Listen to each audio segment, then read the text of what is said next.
I told you from the start of this project that I would be real, and I'm about to be very real about a huge problem I had yesterday. Hang around and I'll let you know what it was. If you want to improve your classroom management skills, and if you want to increase student engagement, if you want to amplify student success, you have come to the right place. Welcome to Things That Work. Okay, there are times when even I can't be positive. And recently, yesterday, I made a huge blunder. Oh my goodness. I tried to be a mature adult, but my behavior yesterday, if I had a student behaving in the way that I was yesterday during a presentation, I would have called them out. And I kind of wish the speaker had called me out, but that's a little awkward when you're dealing with adults. I get it. I was very tired yesterday. That is not an excuse. That is just what happened. I was very tired. My defenses were down. My shields were down. Filter was down. However you want to look at it. And I allowed my tiredness to interfere with searching for diamonds in what was a very good presentation yesterday. I fell back into immature behavior. I acted the fool. I fell for joining others who were behaving in the same way, not unlike my students. I am beginning to detect a theme during this week. I've mentioned it in one of my videos a moment ago, that we really are not that far removed from our students, and we need to keep in touch with that fact. Now, what I did respect and what I did find interesting was that the speaker, whether they noticed or not, I have no idea. In fact, in about 5 minutes from now, I'm probably going to go search out the speaker and apologize to them, even if they didn't notice.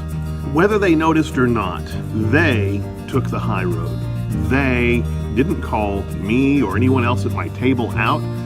They just continued on presenting premium, fantastic, and amazing information. That's how I want to be with my students. Honestly, I get it. And I've always told my students that I get it. Not everything is super interesting. Not everything is super engaging. We try to make it that way, but sometimes it's just difficult. I found myself stuck in a problem yesterday where I was so tired, I could not focus. I was so impatient that I probably should have just gotten up and excused myself yesterday. That probably would have been the best decision I could have made.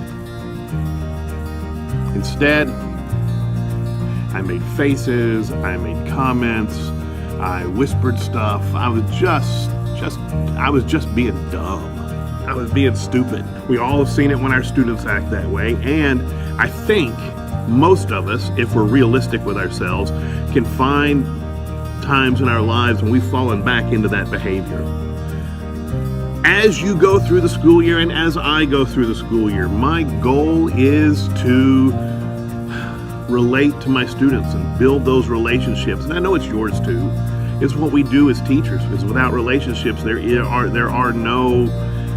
without relationships, no learning is going to take place. They have to like you before they like what you say. But it is very important that we be honest with ourselves as teachers and that we reflect. I made several videos on reflection over the past year, but reflection is huge. I heard someone say at one of the presentations this week, there is no growth without reflection. And I'm sure we'll revisit that as the year goes on. But that is true. There is no growth without reflection. And until we take the time to honestly assess ourselves, not just as teachers, but as human beings, we're going to have difficulty connecting with our students. Oh, there'll be surface connections, and they may even think you're really awesome and really cool, but are they real, lifelong, life-deep connections? We need to reflect. We need to reflect back on the past year. We need to reflect on the past grading period. We need to reflect on the past week. We need to reflect on the past day, and even need to reflect on the period just prior to the one we're about to start teaching. And When we reflect, we need to make necessary adjustments so that we can improve. I enjoy learning with you. I enjoy teaching with you. And together, we can take over the world.